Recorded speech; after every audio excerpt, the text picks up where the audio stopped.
Today I'm going to show you how to make eggless fruit loaf. It's great for anybody who can't eat eggs or dairy, and I'm going to give you a little tip that makes it completely vegan as well.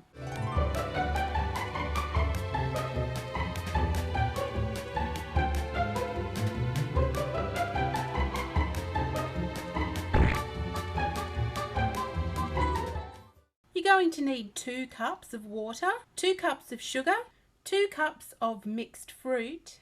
Now these cup measurements in the original recipe were 240 ml cups or a standard American cup, but it really doesn't matter if you use a 250 ml cup, just use the same one throughout. 2 tablespoons of beef dripping or vegetable shortening for a vegan option. Now that's a 20 ml tablespoon, so if you're in America then use 8 teaspoons. 4 cups of self-raising flour, or you can use 4 cups of plain or all-purpose flour with 6 teaspoons of baking powder. A teaspoon of baking soda, which you might know as bicarb soda. 1 teaspoon each of cinnamon, mixed spice, nutmeg, and a pinch of salt. I'm going to cook this in a 22 centimetre or 9 inch springform pan today, but traditionally this would have been cooked in a large loaf tin. Grease your tin and preheat your oven to 180 degrees Celsius or 350 degrees Fahrenheit. Next we're going to prepare the fruit. So pour the dried fruit and the vegetable shortening, the sugar, the baking soda or bicarb soda if that's what it's called where you live, and the water all into a saucepan. Pop it on the stove and we're going to boil that for 5 minutes. Now you can see that the sugar has completely melted and it's beginning to come up to the boil. That's boiling away nicely now, and I'm going to let that keep going for another 5 minutes. Once that's finished boiling, pour it into a heat-proof bowl. Now it's very important that this is heat-proof because this fruit is very hot. And leave that to cool down. While your fruit is cooling, take your flour and your spices and salt.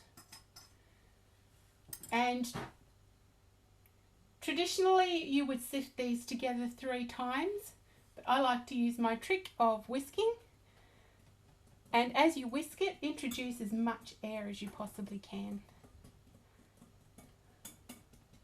Now purists are going to cry, but I do it this way all the time and it works. I've never had a flat cake unless I totally screwed up the ingredients. Now I'm running out of time today, so I'm going to be extremely naughty. And I'm going to pour this fruit in while it's still hot, but I want you to wait till it cools down first.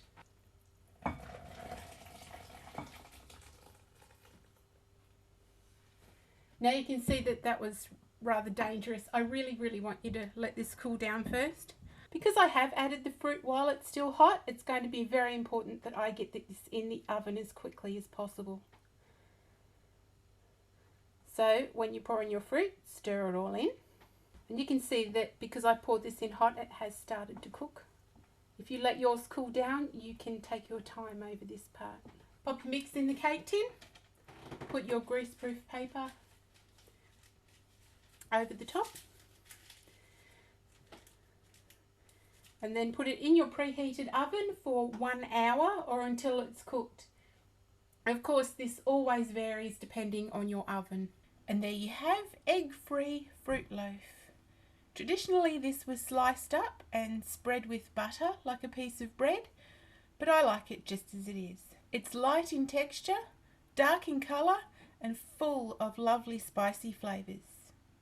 If you like this video, don't forget to subscribe, give it a thumbs up, or click on the toast below to watch another one.